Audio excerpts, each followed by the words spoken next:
buenos días y bienvenidos a una nueva edición de Panorama.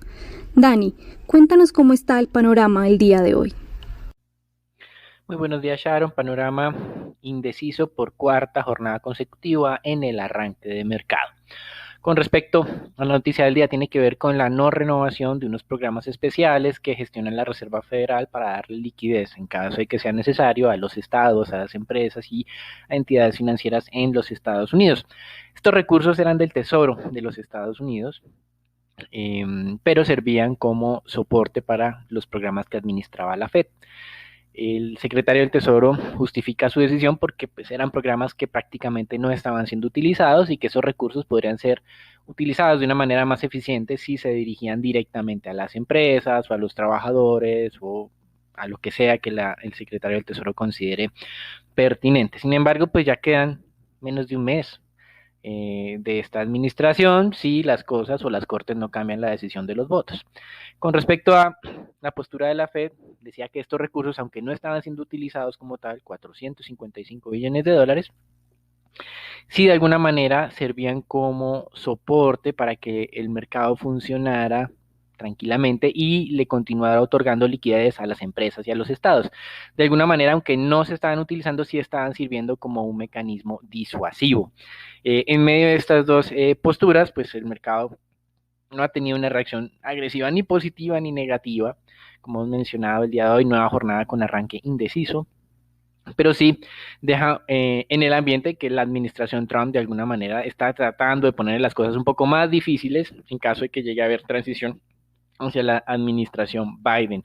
Y en este tema de la transición, pues no se ha iniciado todavía. Siguen las peleas en las cortes, aunque la mayoría de estas cortes han desestimado los argumentos de la campaña de Trump. Por ejemplo, ya tuvimos la finalización del reconteo de los votos en Georgia, no cambió la situación sustancialmente. La ventaja que tenía Biden de 14.000 votos se redujo a unos 12.300 votos. Esto es lo que históricamente ha pasado en los reconteos. Algunos cientos de votos son cambiados de un lado para otro. Bueno, de alguna manera, no cambiados, pero son reducidos o son aumentados. Pero el cambio no es más allá de más de 1.000 votos. Así que esto fue lo que ocurrió esta vez. Y espera el día de hoy el mercado que el estado de Georgia, que tradicionalmente era republicano, le asigne ahora los votos electorales al candidato demócrata. Es una derrota para Trump, sin duda.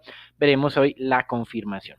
Con respecto a la dinámica del mercado accionario el día de hoy, tenemos variaciones muy leves, 0.4% de ganancias en Europa, 0% en futuros de los Estados Unidos. La pandemia continúa avanzando. El estado de California decidió implementar una nueva estrategia, volver al tema de el toque de queda por la noche, pero para actividades no esenciales, no para toda la economía. En esto se diferencia claramente frente a lo que ocurrió en la primavera, cuando tuvimos unas medidas restrictivas aún más fuertes. Sin embargo, restricción es restricción, afectaría confianza y de esa manera la dinámica económica, sin duda.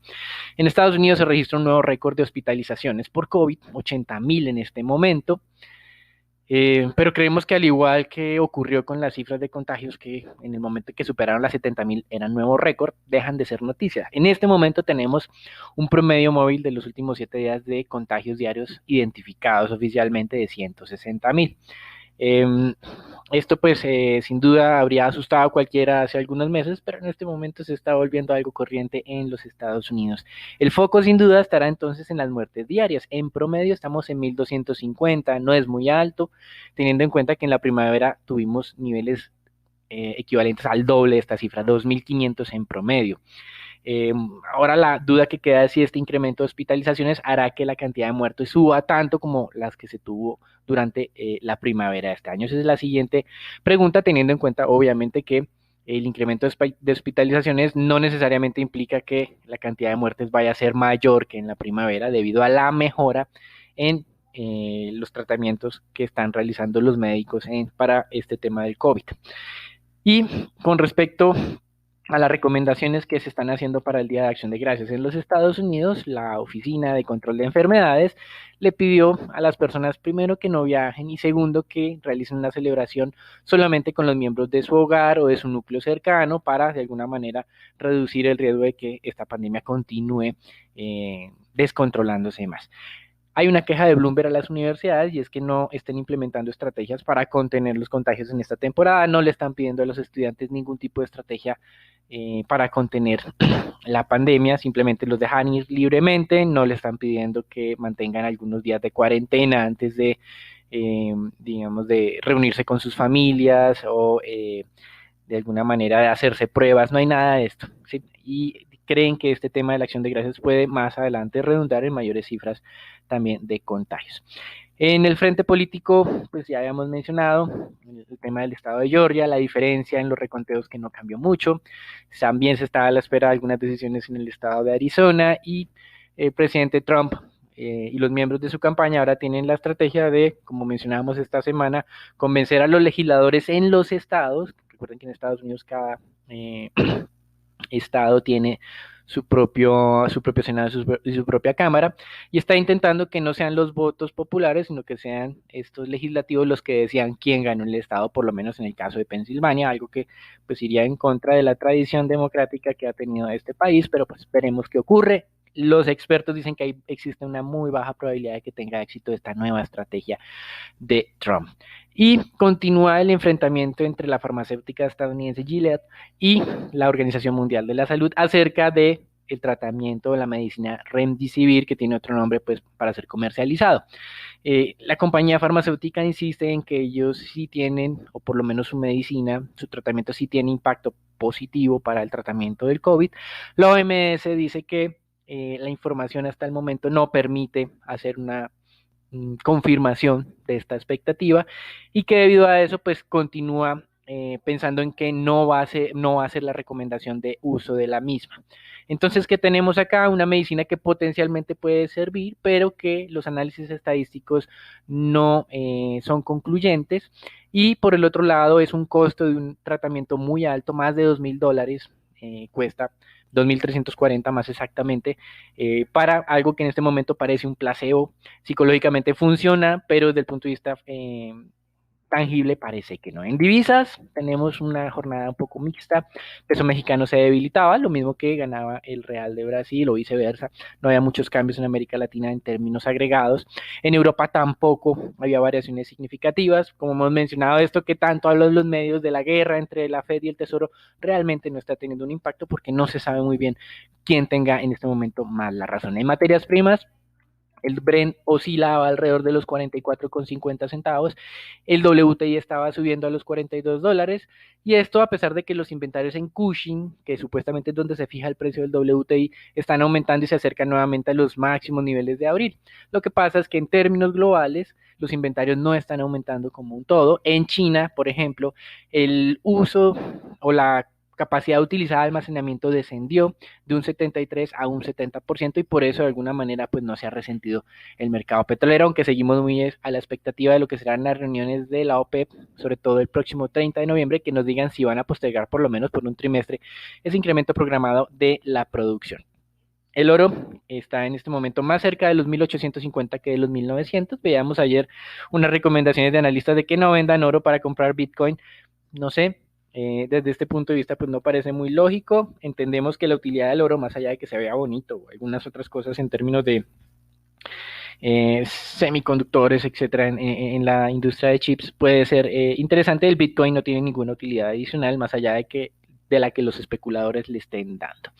Y en el tema de renta fija, el día de ayer, interesante el incremento, sí, de la tasa de los títulos indexados a la inflación. Los inversionistas los estaban comprando a manos llenas, parece que ya no tanto. La tasa de corte que tuvimos de esos tips, como se llaman en Estados Unidos, a 10 años pasó de menos 0.966 a menos 0.867. Son 10 puntos básicos más de tasa de corte, aunque estamos en niveles negativos, obviamente.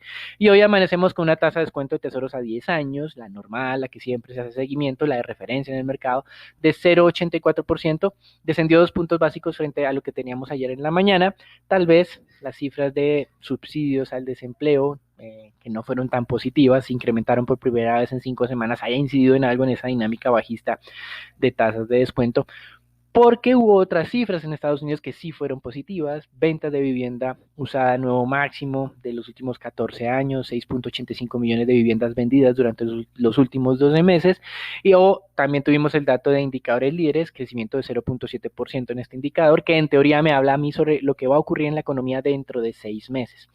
Así que, pues, dos noticias positivas económicas, una negativa en el mercado laboral. Las alertas estallaron obviamente porque dicen que esto es porque el paquete fiscal no se ha venido aprobando, porque la pandemia está nuevamente desatada y esto está afectando la dinámica económica como ya estamos viendo en Europa, pero digamos que todavía tangiblemente no se tiene algo relevante. Ayer hablábamos de las cifras de ventas minoristas en los Estados Unidos, crecieron de todas maneras en octubre, menos de lo esperado, sustancialmente menos, sí, pero continúan creciendo. Entonces, digamos que existe un debate muy álgido y seguramente la próxima administración le va a tocar, digamos, un arranque un poco complejo. Y para finalizar, un dato de inflación en Japón pasó del 0 al menos 0.4%. La buena noticia es que estaba ya descontado por el mercado. La mala noticia es que por primera vez en 4 años Japón nuevamente registra deflación. Hasta aquí el reporte internacional. Recuerden una jornada que en apariencia en su arranque no tiene ningún cambio, pero sí, esperamos ya durante este fin de semana continuar corroborando los resultados de las elecciones en Estados Unidos, que se vengan ya algunas certificaciones adicionales de los resultados electorales y ver cómo falla la estrategia de la campaña de Trump para tratar de modificar el resultado de los votos. Eso es todo por ahora. Los dejamos con Sharon, Raúl, Nicolás y Daniela para que nos cuenten qué está ocurriendo en el mercado colombiano. Gracias, Dani, para el panorama de Colombia. Varias noticias. En primer lugar, el DANE reveló para el mes de octubre el indicador de confianza empresarial para las empresas de industria manufacturera, construcción, comercio y servicios. Este fue de 46.9%, cuando en septiembre había sido de 46.3%. Vemos acá nada más un leve incremento en este indicador. Por sectores específicamente, la industria manufacturera con 48.5% registró el valor más alto para el mes de octubre. Le siguieron el sector de comercio, construcción y después servicios, donde el mayor incremento también fue en este indicador de la industria manufacturera, que pasó de junio a octubre de 39.2 a 48.5 puntos. En esta encuesta también el 83.6% de las empresas de comercio, industria manufacturera, servicios y construcción operaron normalmente durante el mes de septiembre, un incremento de 12.9 puntos porcentuales con respecto al mes de agosto. Por otra parte, el Banco de la República dio a conocer también cifras. En primer lugar, de la inversión extranjera directa. Esta alcanzó cerca de los 5.800 millones de dólares con corte al 31 de octubre. De acuerdo con esos informes, el dato representa una caída de 2.200 millones comparándolo con el mismo mes del año pasado, donde el indicador había estado sobre los 8.032 millones de dólares. En lo corrido del año, las inversiones por concepto de petróleo y minería se redujeron cerca de 2.500 millones de dólares. En este rubro sería donde estaremos viendo esta mayor disminución de la inversión. En cuanto a la inversión en portafolios, se reportaron salidas de 542 millones de dólares, dato que es el mejor al resultado de hace un año, cuando fueron salidas por 1.260 millones de dólares. Y en cuanto a los ingresos por remesas al país, estos aumentaron 200 millones de dólares a octubre del 2020. Solamente durante el octubre el dato llegó a 822 millones de dólares, un dato que es menor a lo registrado en octubre del 2019. El día de ayer también en la plenaria de la Cámara de Representantes se aprobó el proyecto de ley del turismo que presentó el Gobierno Nacional como medida para darle un impulso a uno de los sectores que han sido más golpeados por la pandemia. Esta iniciativa que habría llegado con mensaje de urgencia. Sin embargo, todavía la plenaria del Senado faltaría para dar luz verde, con lo que se implementarían una serie de beneficios que ya hemos comentado anteriormente, como la reducción del IVA del 19 al 5% para los tiquetes aéreos, también beneficios tributarios con rentas grabadas en la tarifa del 9% por los próximos 10 años, a servicios presentados en nuevos hoteles que se construyan en municipios de hasta 200.000 habitantes. Esto todo en pro de reactivar el sector. Recientes cifras que se han conocido sobre el impacto que ha tenido el sector del turismo durante la pandemia. Según cifras del DANE, los ingresos de los hoteles cayeron 83% durante el mes de septiembre. Todavía un impacto bastante grande, pero mejora frente a la contracción de cerca del 92% que se tenía en el mes de agosto. Y para finalizar, en el marco de la emergencia en algunas zonas del país, como lo son San Andrés, Providencia y el Chocó, el gobierno colombiano pidió ayuda a Estados Unidos con apoyo con aviones de alta capacidad para movilizar ayuda. Se refirió principalmente a que Estados Unidos es un país que sabe cómo reconstruirse luego de grandes catástrofes como son estos huracanes, en cuanto a cuáles deben ser los materiales, los tipos de construcción correctos, refiriéndose también al caso de Providencia, donde se detecta el 98% de destrucción de toda la infraestructura. También desde el Ministerio de Minas y Energía se estarían ofreciendo alivios para los distribuidores de combustible en estas zonas para sopesar los daños ocurridos en la infraestructura debido al paso de este huracán. Y asimismo, operadores móviles como Movistar, que es el que tiene mayor cobertura en estas zonas, anunció que suspendería temporalmente los cobros y activar los planes de contingencia para garantizar las comunicaciones en estas islas. Bueno, esto sería todo por las noticias de Colombia. Raúl, cuéntanos qué pasó ayer en el mercado accionario local. Muchas gracias, Dani, por parte del mercado accionario local. El que se retrocedió levemente el Colca, pero mantuvo los 1.230 puntos ante leves valorizaciones en los mercados internacionales por las medidas restrictivas por la pandemia. A su vez, se negociaron 76.000 millones de pesos. De las especies más transadas fue Ecopetrol con 17.000 millones. La más valorizada fue TV con un 2,9% y la más desvalorizada fue Banco de Bogotá con 1,9%. El día de hoy el mercado colombiano podría ganar un poco de valor, aunque sea por bajos volúmenes negociados. Por parte de los lados del Grupo Energía Bogotá, los consideramos como positivos, donde el relajamiento de las medidas de restricciones para controlar la propagación del COVID en Colombia y Perú ha beneficiado en parte a la compañía. Los ingresos operacionales fueron de unos 1,27 billones de pesos, donde el segmento con una mayor recuperación fue el de gas natural, con un crecimiento del 55% trimestralmente.